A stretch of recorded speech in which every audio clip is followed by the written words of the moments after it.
Hello everyone, welcome to Unacademy. मैं शुभम सिसोदिया आप सबका बहुत बहुत स्वागत करता हूं।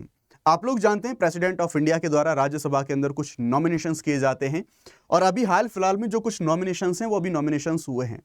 क्यों स्पेशल हैं ये नॉमिनेशंस और जिन लोगों को नॉमिनेट राज्यसभा के अंदर किया गया है वो स्पेशल क्यों हैं, उनके बारे में आज हम बात करने वाले हैं।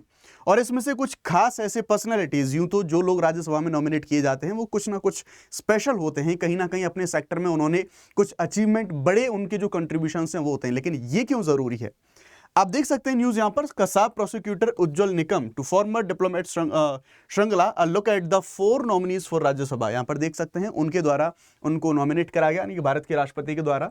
आप यहां पर भी देख सकते हैं उनको मुंबई धमाकों के जो वकील थे अजमल कसाब पर, जिनके द्वारा मुकदमा चलाया गया, उन उज्जवल निकम को राज्यसभा के लिए मनोनीत करा गया। उनके अलावा अन्य जो कुछ लोग थे उनको भी यहां पर नॉमिनेट करा गया।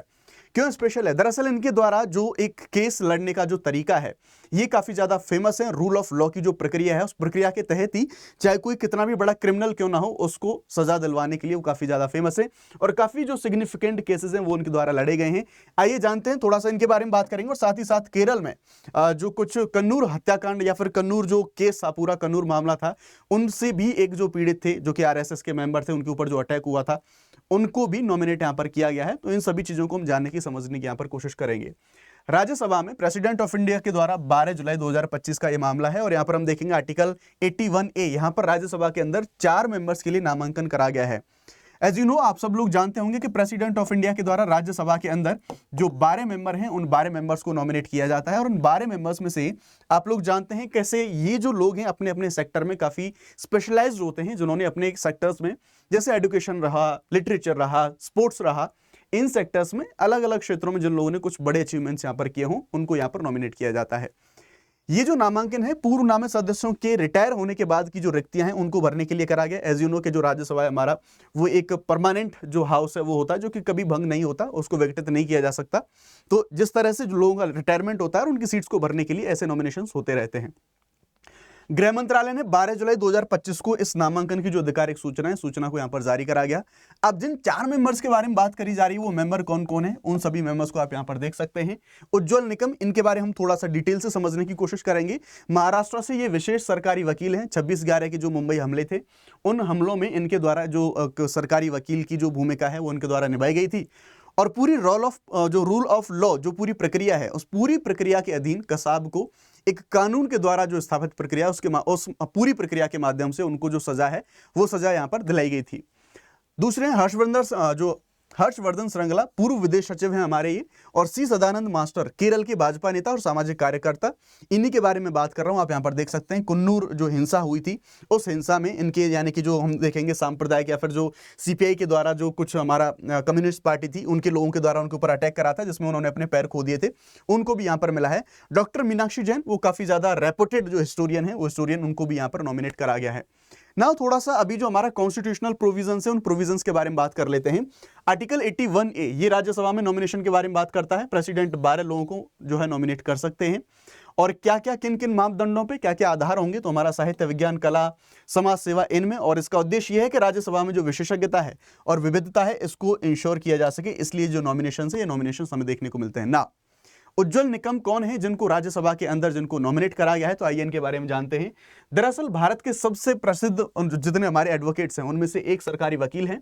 26/11 का जो मुंबई अटैक था 2008 में, जो अजमल कसाब था उसको फांसी दिलाने में उनका एक बड़ा रोल हमें यहां पर देखने को मिलता है। 1993 में बॉम्बे सीरियल ब्लास्ट यानी कि टाडा कानून के अंतर्गत, और ऐसे जो सभी कानून हैं भले ही लंबी लड़ाई क्यों ना हो लेकिन उनके द्वारा रूल ऑफ लॉ के अधीन ही ये सारे जो प्रोसीडिंग्स हैं वो प्रोसीडिंग करी गई। प्रमोद महाजन हत्याकांड, जो हम देखेंगे सादुफुद्दीन हत्याकांड, बहुत सारे ऐसे जो क्रिमिनल केसेस हैं बहुत ज्यादा जो फेमस हैं, उन सभी मामलों को इनके द्वारा हैंडल करा गया। आप जानते हैं आतंकवाद जैसे विषयों पर उन्होंने टाडा, पोटा, यूपी, जो हमारा यूएपीए यानी कि जो हमारा अनलॉफुल प्रिवेंशन एक्टिविटी जो हमारा एक्ट होता है, ऐसे मामलों में उनके द्वारा विशेषज्ञता है, वो विशेषज्ञता हमें देखने को मिलती है। जो कसाब के वीडियो फुटेज से, फोन कॉल से, गवाहों के बयान थे, ये इतने जबरदस्त ढंग से उन्होंने जो पूरे एविडेंस से उनको प्रस्तुत किया कि कसाब को जो फांसी है वो फांसी दी गई। अब इनका मानना यह था कि भले ही चाहे कोई व्यक्ति आतंकवादी हो उसको जो भी सजा मिलनी चाहिए रूल ऑफ लॉ यानी कि कानून के शासन जो हमारा कॉन्स्टिट्यूशन कहता है उसके अकॉर्डिंगली उसको सभी की सभी जो सजाएं हैं वो मिलनी चाहिए। इनको कानूनी प्रक्रिया के तहत सजा दिला के रूल ऑफ लॉ को स्थापित इनके द्वारा करा गया था, विशेषज्ञता थी। अब और ऐसे ही कुछ इनके और जो प्रोमिनेंट केसेस हैं उनके बारे में बात करें, 1993 का बॉम्बे सीरियल ब्लास्ट केस, इसके जो लोग थे यहां पर हम देखेंगे दाऊद इब्राहिम और साथ ही साथ और भी जो लोग हैं टाइगर मेनन, ऐसे लोगों की यहां पर इनमें इन लोगों के शामिल होने की जो बात है वो भी इन्होंने एस्टेब्लिश करी थी। इस केस में उन्होंने कई सालों तक टाडा जो एक्ट था इसके तहत अभियोजन किया था और दाऊद इब्राहिम, टाइगर मेनन जैसे जो फरार आतंकी थे उनकी संलिप्तता को इस पूरे के पूरे अटैक में यहां पर शामिल करा गया था ना। थोड़े से पॉलिटिकल एंगल को भी समझने की कोशिश करते हैं। यहां पर एक जो पॉलिटिकल डायरेक्शन है वो हमें क्या देखने को मिल रही है। दरअसल उज्जवल निकम साहब के पास जब फोन किया, आप लोग जानते हैं इस टाइम पर आपने ऐसे बहुत सारे न्यूज़ वगैरह देखे होंगे कि इस टाइम पर Marathi versus Hindi, Marathi versus other language, ऐसे बहुत सारे रोज अभी चल रहे हैं, ऐसे बहुत सारे विवाद हमें देखने को मिल रहे हैं। तो इन्हीं विवादों के बीच, क्योंकि उज्जवल निकम साहब हैं जो मराठी लैंग्वेज है वहां से वो बिलोंग करते हैं, महाराष्ट्र से बिलोंग करते हैं, तो पीएम मोदी जी ने जब इस चीज को उनको इन्फॉर्म करने के लिए कॉल किया कि जो माननीय प्रेसिडेंट है वो आपको नॉमिनेट करने के लिए राज्यसभा में हमें अभी प्रोसीड कर रहे हैं, तो जब उनको कॉल करा गया तो पीएम मोदी जी के द्वारा पूछा गया कि मैं आपको मराठी में बात करूं या फिर हिंदी में बात करूं, तो ये काइंड ऑफ एक फनी जो स्टेटमेंट है। लेकिन यस, एक चीज को यहां पर साधने की कोशिश करी जा रही है, अगर आप यहां पर देखें तो, कि जो मराठी वर्सेस हिंदी, इन सभी चीजों को टैकल करने की यहां पर कोशिश करी जा रही है। जो भारतीय जनता पार्टी है वो गैर राजनीतिक विशेषज्ञ हैं, उनको संसद में लाके अपने विधायी आधार को डाइवर्स बनाने की कोशिश यहां पर करी जा रही है कि ऐसा बात नहीं कि जो सिर्फ पॉलिटिक्स से लोग हैं वही आएंगे, डाइवर्स चीजें यानी जो लॉ से रिलेटेड लोग हैं उनको लाया जा रहा है। 2024 में मुंबई उत्तर से लोकसभा चुनाव में भी उनको मैदान में उतारा गया था और ये सारी चीजें दिखाती हैं कि क्षेत्रीय पहचान को महत्व देना, मराठी गौरव है, राष्ट्रीय सुरक्षा और न्याय प्रणाली है उसको प्रमुख बनाना, इन सभी चीजों के लिए आप देखेंगे कि यहां पर इनको जो है राज्यसभा में नॉमिनेट करा गया है ना। कुछ अन्य जो लोग हैं वो कैसे स्पेशल हैं, किस किस को और नामांकित करा गया है, उन्होंने किस क्षेत्र में विशेषज्ञता उनको हासिल है, उसके बारे में बात करेंगे। उससे पहले मैं आपको कुछ जरूरी जानकारी देना चाहता हूं। अनअकैडमी के द्वारा हमारे जो सभी यूपीएससी सीएससी के कोर्सेज हैं वो सभी कोर्सेज यहां पर शुरू हो चुके हैं, आप लोग चाहें तो उनमें एनरोल कर सकते हैं।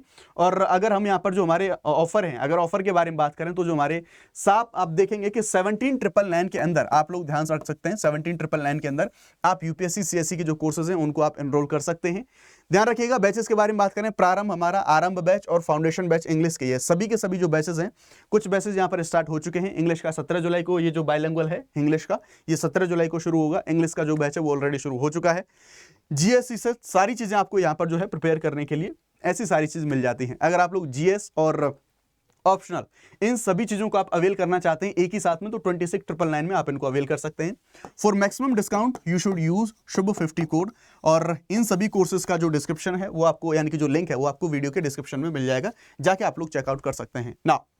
जो बाकी जो मेंबर हैं, जिन मेंबर्स को यहां पर शामिल करा गया है, यहां पर नॉमिनेशन करा गया है, तो हम देखेंगे यहां पर हर्षवर्धन श्रृंगला, आपने काफी नाम सुना होगा, फॉरेन पॉलिसी में काफी अच्छा उनको एक्सपीरियंस रहा है, यूएसए एंड बांग्लादेश में इंडिया के एम्बेसडर रहे हैं, विदेश सचिव रहे हैं, G20 के कोऑर्डिनेटर भी वो रहे हैं। भारत की जो एक्सटेंसिव जो हमारी विदेश नीति है और सार्वजनिक कूटनीति है उसके प्रतीक एक रहे हैं। डॉक्टर मीनाक्षी जैन, उनके बारे में बात करें तो सांस्कृतिक विमर्श की जो धुरी है वो देखने को मिलती है, राम मंदिर रहा, सती मंदिर पुनर्निर्माण, ऐसे विषयों पर उनके द्वारा लेखन यानी कि हिस्ट्री में काफी ज्यादा जानी जाती हैं। और यहाँ पर इनके जो सांस्कृतिक पुनर्पाठ है, इनको स्वर देने वाली जो हस्ती है, इन सभी लोगों को हमने यहाँ पर जो है जो नॉमिनेशन है वो नॉमिनेशन यहाँ पर कराया गया है। सी सदानंद मास्टर, अब इन्हीं के बारे में हम बात कर रहे थे, जैसे मैंने आपको अभी लास्ट जो रिसेंट इमेज थी जिसके अंदर दिखाया, यहाँ पर आप देख सकते हैं। दरअसल ये केरल से बिलोंग करते थे और एक कुन्नूर जो मामला था, एक जो हिंसा था, उस केस के बारे में मैं आपको बताऊंगा। इनको नॉमिनेट करा गया है। केरल की प्रतीकात्मक आवाज के रूप में इनको जाना जाता है। 1994 में वामपंथी हिंसा के शिकार हुए थे, दोनों पैर अपने खो चुके थे। उन्हें जीवित शहीद का जो दर्जा है वो भाजपा के द्वारा उनको दिया गया है। शिक्षा और युवा सशक्तिकरण से जुड़े वो, यानी कि जो एक सामाजिक कार्यकर्ता थे, यानी कि सामाजिक जो हमारा सोशल वर्क है उससे वो जुड़े हुए हैं। 1994 का कुन्नूर हिंसा कांड क्या था, इसके बारे में थोड़ा सा मैं आपको बताऊं तो आप लोग जानते हैं सी सदानंद मास्टर उस समय आरएसएस जो था उसके बौद्धिक प्रमुख और जो हमें सहकार्यवाह हैं वो माने जाते थे। वो स्कूल में एक टीचर भी थे और कुछ ही दिनों बाद उनका मैरिज है, वो मैरिज भी उनकी होने वाली थी। अब उस समय पर हम बात करें तो सीपीआई के द्वारा, यानी कि कम्युनिस्ट पार्टी ऑफ इंडिया, उसके कुछ जो मेंबर्स थे उन लोगों के द्वारा उनके ऊपर एक अटैक करा गया था और यहाँ पर उनको दरअसल जो सानी लोग थे बम फेंके गए, खींच के बाहर निकाला, ऐसी सारी जो एक्टिविटी हुई, कुल मिला के दोनों पैर उन्होंने अपने यहाँ पर खो दिए और साथ ही साथ यानी कि जो उनके पैर कट गए और उसके बाद उन्होंने अपने पैरों को यहाँ पर खो दिया ना। राज्यसभा से रिलेटेड अगर हम बात करें तो सीधी सी बात है, यहाँ पर अगर राज्यसभा से नॉमिनेशन के बारे में बात करी है तो एक क्वेश्चन को हम यहाँ पर देख लेते हैं। क्वेश्चन का जवाब आप लोग कमेंट सेक्शन में देंगे। आप लोग यहाँ पर बताना है कि जो नामांकित सदस्य हैं उनमें से कौन से जो स्टेटमेंट है वो स्टेटमेंट सही है। इन सभी क्वेश्चंस को, यानी कि जो स्टेटमेंट है उनको आप पढ़ें और साथ ही साथ कमेंट सेक्शन में आप सभी लोग इसका जवाब दें। Thank you very much. जय हिंद।